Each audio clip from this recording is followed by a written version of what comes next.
Welcome back to the show. Today, I'm going to be teaching you all about these little tweaks that you can do to your Instagram profile so that more people will click follow. Now, I just wanted to preface this by saying that I'm not going to be teaching you how to grow hundreds or thousands of followers in this episode. No. And you know that I don't teach strategies to do that anyways, right? I am more focused on getting the right people, a really good quality follower. To follow you on Instagram, right? I'm not about quantity, I'm about quality here. So if you're looking for organic ways to grow on Instagram and you want it to be a quality following, keep listening. Today, I'm going to teach you some tweaks that you can do to your bio on Instagram so that when people actually land on your profile and they see you, they are more likely to click follow. So I'm going to help you optimize your profile. Keep listening. It's a good one. You're listening to the Ashley Avis Podcast, the place to be for female entrepreneurs who want to attract more clients to their business and sign them with ease. Around here, we're chatting about branding, Instagram and social media strategy, web design tips, email marketing, sales mastery, and so much more. I've got guests who can't wait to share their expert advice and help you grow the business of your dreams. Subscribe and tune in every Tuesday with a notepad and be ready for actionable advice that you can implement today. Let's do this. So first I want to talk about the feeling or what you want people to feel once they find you on Instagram. So maybe they saw a post or a story or you were tagged in something, they clicked over to your profile and now they are looking at the top part of your profile. So your profile picture, your number of followers and how many people you're following, and then your bio right underneath of that. So your name, what you're all about, and your link. Okay, that's what I'm talking about today. So when people land there, I want them to feel like relieved that they are one step closer to solving the problem that they have. So if they find you, I want them to feel like, yes, finally someone who sees me, hears me, understands me, know that I exist with this problem over here, and they are going to help me solve it. So that's the feeling we are after, because if they feel relieved once they find you, they are for sure going to click follow, right? Because if you're offering the solutions to their problems and you're making it, fun or easy to digest this content, then yes, they are going to click follow. So today, I just want to let you know that I'm talking about how to optimize your profile, but making sure that you have content that really speaks to your ideal client is really important too for convincing people to click follow. But I've already done past shows about that. You can go back and look about how to create content to help you grow a following on Instagram. So I'll link the episode in the show notes, available at ashleyAvisMarketing.com/podcast. This is episode 46. Thank you for listening. Let's get back to it. So we want people to feel relieved when they find us. So having good content that speaks to your ideal client, but mostly today, making sure that we have a bio that's optimized that they are going to love. So the first thing that I'm going to do or recommend right now is that you have a profile photo that is a headshot of your face. And I know there's a big debate about whether it should be a logo or the face. So, and I'm always with, you know what, I want it to be your face. I want to see who I'm following, but there's rules to follow either way. So let me explain.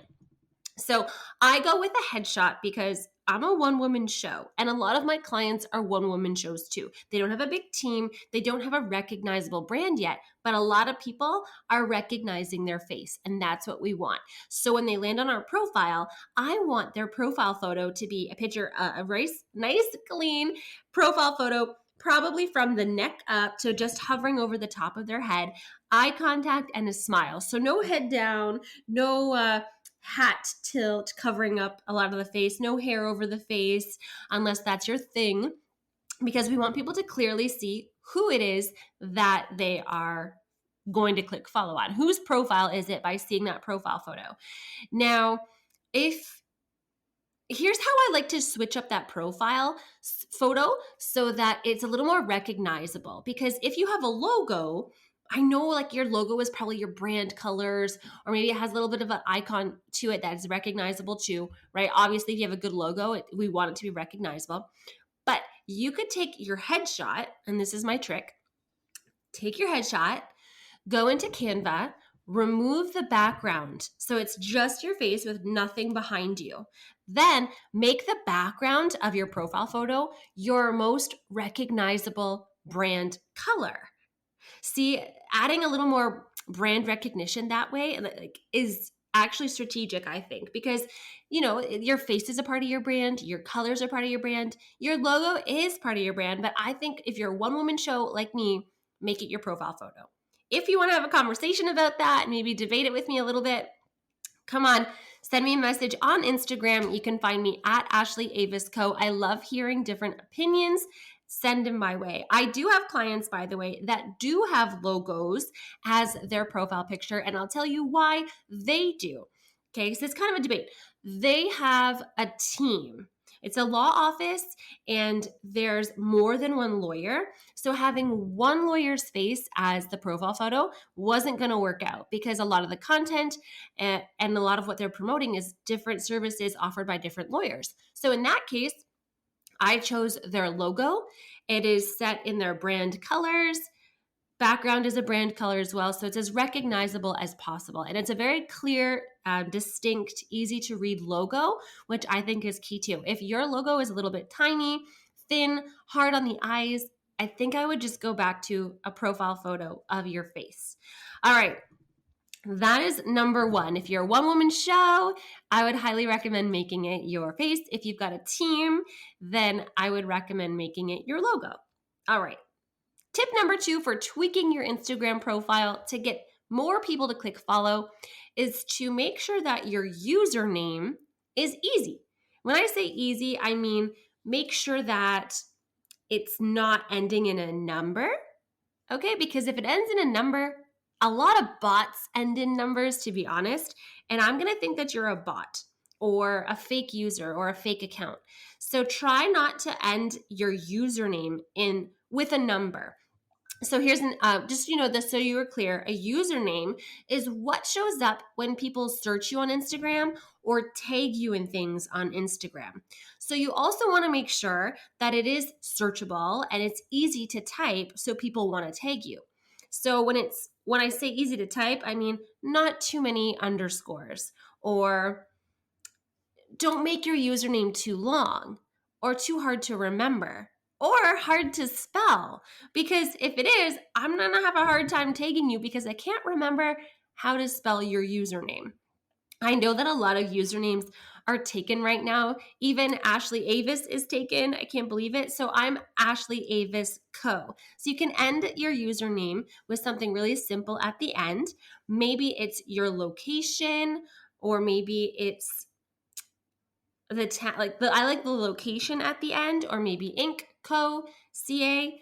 One of those could make sense for you, but you don't want to be changing your username a lot because people are going to remember that's her username, go to search you to tag you in something, and then they can't find you because you changed it. Right? So also, one other tip for your username, you want it to be as clear as possible. So if it's hard to spell, or maybe you've got like a play in letters on there. For example, if you're spelling active with a K, for example, that might be hard to remember first time I'm tagging you in something. So I would say just spell the words as they sound, unless it has something to do with your branding, right? Unless that's just how you've done it. That's how you want to be known as, active with a K. Okay. So tip, I say the best thing if you're a one-woman show like me is to take your first name, dot your last name. If your last name is hard to spell, don't make it a part of your brand. Okay, my last name is not Avis. That's my middle name because my last name is way too hard to spell. I could go on and on about that. I just think that when you're creating your business name and your username, it should be searchable, easy, because if it's hard, people aren't going to remember you. Okay. So I say your first name dot your last name is good, or first name dot your middle name, if that's how you want to be known, or your company name dot the location if your company name has already been taken.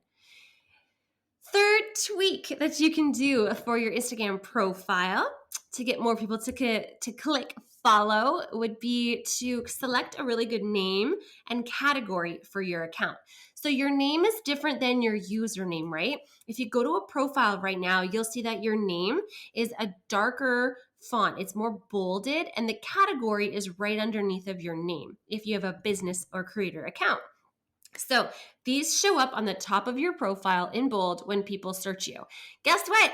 Your name is searchable just like your username. So, and newsflash, by the way, if you are watching this right now, which is May 2022, there was just an update where now your name can fit up to 30 searchable characters. What does that mean? It means you can put some of your keywords into your name to help you get searched when people are looking for things. So use them and use them wisely. I would not repeat your name in like your username in your name anymore because your username is also searchable. So for example, for mine, it's my username is at Ashley Avis Co, but my name for my profile is Organic Lead Gen Web Design Online Business Podcast. It all fits right there. So people are searching business podcast, I could pop up. Web design, I pop up. Organic Lead Gen, I pop up. Ashley Avis, I pop up. See? That's great for getting you searchable.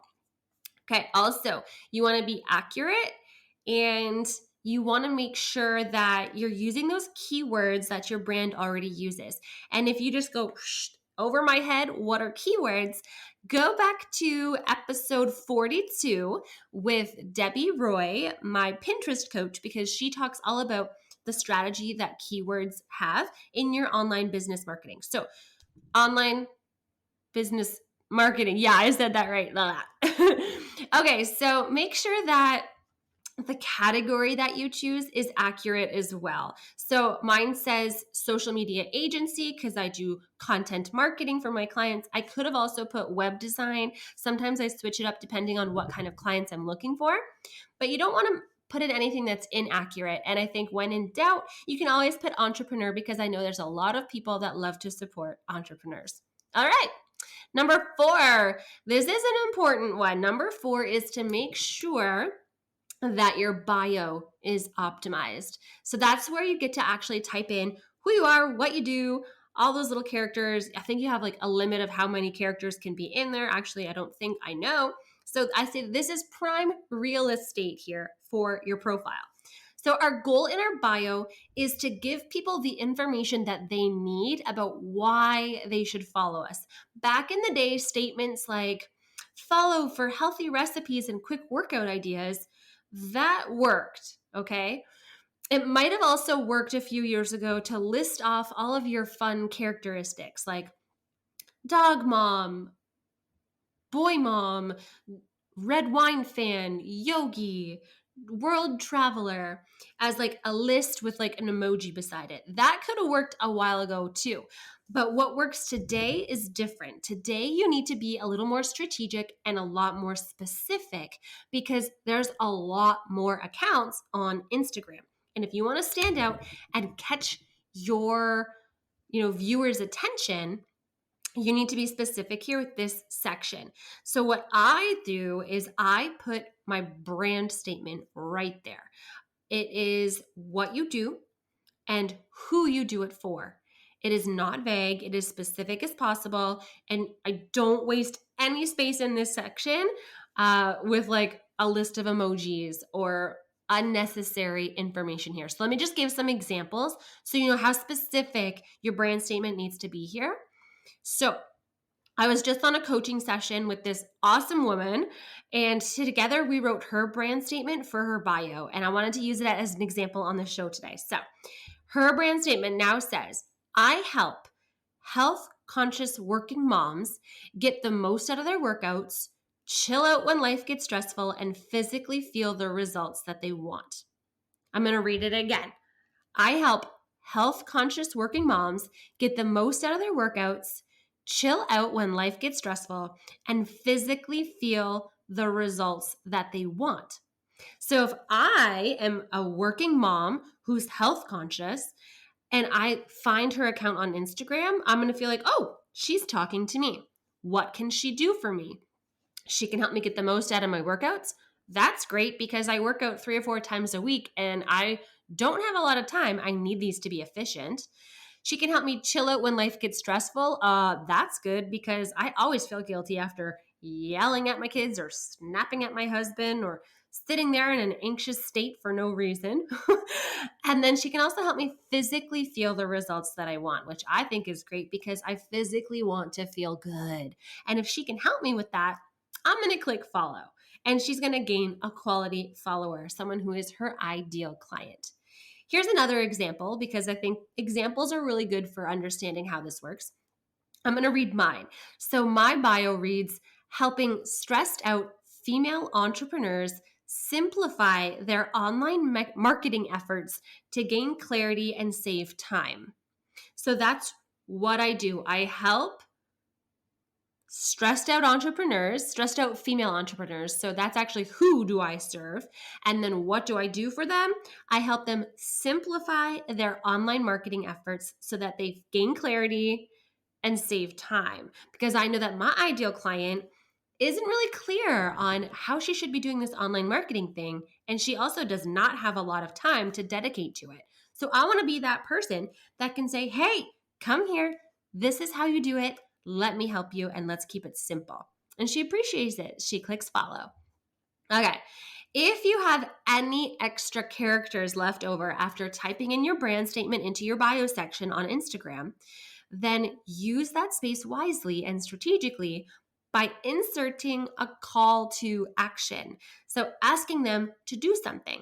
Mine always says, click the link below for this. Actually, mine right now says, click, and then I have the pointing down emoji because that's only one character. So click pointing down emoji, which points to my link in bio for free resources. Because I have a link in my bio where there's tons of free resources like templates, checklists, training videos, all right there for people to help them with their simplify and streamline their online marketing.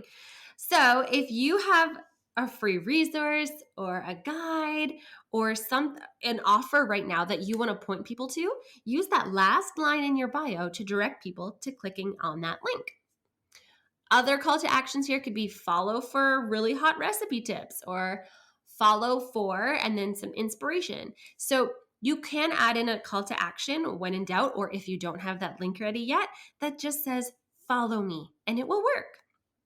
All right, so let's just quickly recap. So far, I've given a couple tweaks. Tweak number 1, make your profile photo an on-brand image of a headshot of you or your logo, depending on what's going to work out for you. Okay. Number 2 was make sure your username is searchable and easy to spell and all that jazz. But then tip number 3 or tweak number 3 was to make sure that your name and category are optimized with some keywords to help people find you. And then number 4 is to make sure that your brand statement is in your bio so that it's specific. And when people find you, they feel relieved. They feel like you are speaking directly to them. And don't be afraid to niche down here and get specific, okay?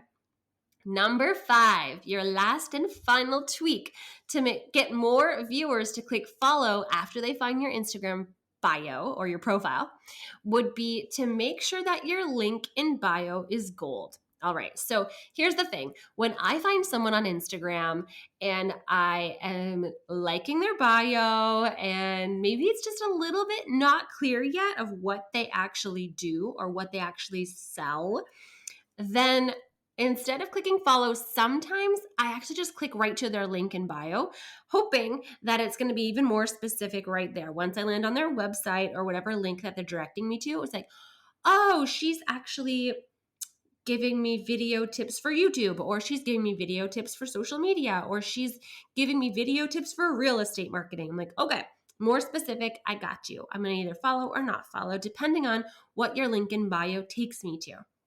Hope that didn't go over your head. I hope that was clear. Okay, so making sure you have a link in bio is really important. And I think that if you don't have a website yet, that's okay. You can still have a link there. If you don't have a website though, send me a message because your girl can help you. So anyways, clicking, coffee's kicking in. When you have your link in bio, it is okay to have a landing page that has more buttons there for people to click.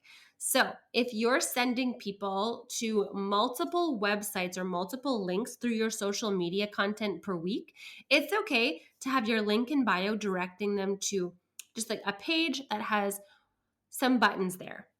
An example here is Linktree, or if you even go to my link in bio, I created a hidden page on my Wix website called Bio. And it's just buttons that link people to the 4 places that I want them to go. I would not recommend having a landing page full of like 20 buttons. Okay, sometimes I find someone on Instagram, I click the link in their bio, it's a landing page with all these buttons, and I get completely distracted. I'm like, what did I click here to read about in the first place? So, for example, if I had a free resource, a guide, maybe it's my Video with Confidence crash course, and I say, hey everybody, click the link in my bio today to get my Video with Confidence crash course. And then you go ahead and click the link in my bio. And I have all these buttons. If I have a button that says, go to my homepage, go to my podcast, get my free resources here, get my guide to get better testimonials, get my 4-week of Instagram content planned for you guide, and then my Video with Confidence crash course, I would be completely distracted. Like, wait, why did I click this in the first place? So my tip would be, if you are launching something or you have a specific place you're talking about, just make the link in bio the actual link to where you want people to go, or only have 4 or 5 button options there on your landing page so people don't get really distracted. An example of this, guys, Ashley Avis Co. Find me on Instagram. Click the link in my bio and you'll see what I'm talking about. So just to recap here, your link in bio is very strategic. You want to make sure that you're changing it up every week or so, depending on what your business strategy is, where you want to send traffic, okay? You only have one link in bio, so use it wisely. Now let's recap this whole thing because that was a lot. The 5 tweaks to making sure more people click follow after they find you on Instagram. First one, make your profile photo on brand. Make it your head if you're a solopreneur, or if you've got a big team, make it your logo. Keep it visible, recognizable, add your brand colors in there. 2, make sure your username is easy to find and spell. 3, make sure your name and category are optimized with keywords. 4, make sure that your bio is your brand statement, okay, that speaks directly to your ideal client. And then number 5, make sure your link in bio is clear and directs people to the places that you want them to go.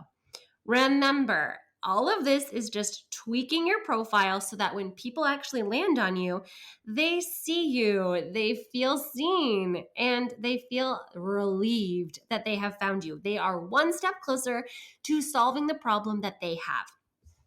I am not teaching you how to gain a ton of followers here. This is to help you gain quality followers, people that will actually take you up on your offers, buy what it is that you are selling, okay? I hope today you learned a few ways that you can fix or tweak your profile to help make it more specific, more niche down to help you with that, and then help people feel relief once they find you on social media. Have you gone back and listened to past episodes? I want to ask you this because I did reference a couple episodes already through this one that I think would be really good for you. Okay, so if you're thinking Instagram, I need to get better, I've got episodes like episode 41, 3 tips to increase your engagement. Episode 39, plan your next 4 weeks of Instagram content with me. I take you right through the whole thing. Episode 36, if you're really good at video content on Instagram, put it over on YouTube. Why not? And then episode 31, the secret to selling 10K months. That one starts with Instagram. So I hope that you listen. Until next Tuesday, I just want to let you know, you got this. Thank you for listening to the Ashley Avis podcast. If you liked what you heard today, you can like, subscribe, or even better, tell a friend about my show. Think you would make a great guest? Reach out and send me a message on Instagram. You can find me at Ashley Avis Co. You can grab all of today's show notes at ashley.avismarketing.com. Plus, find more ways to simplify, strategize, and show up with confidence when marketing and selling online. Until next Tuesday, you got this.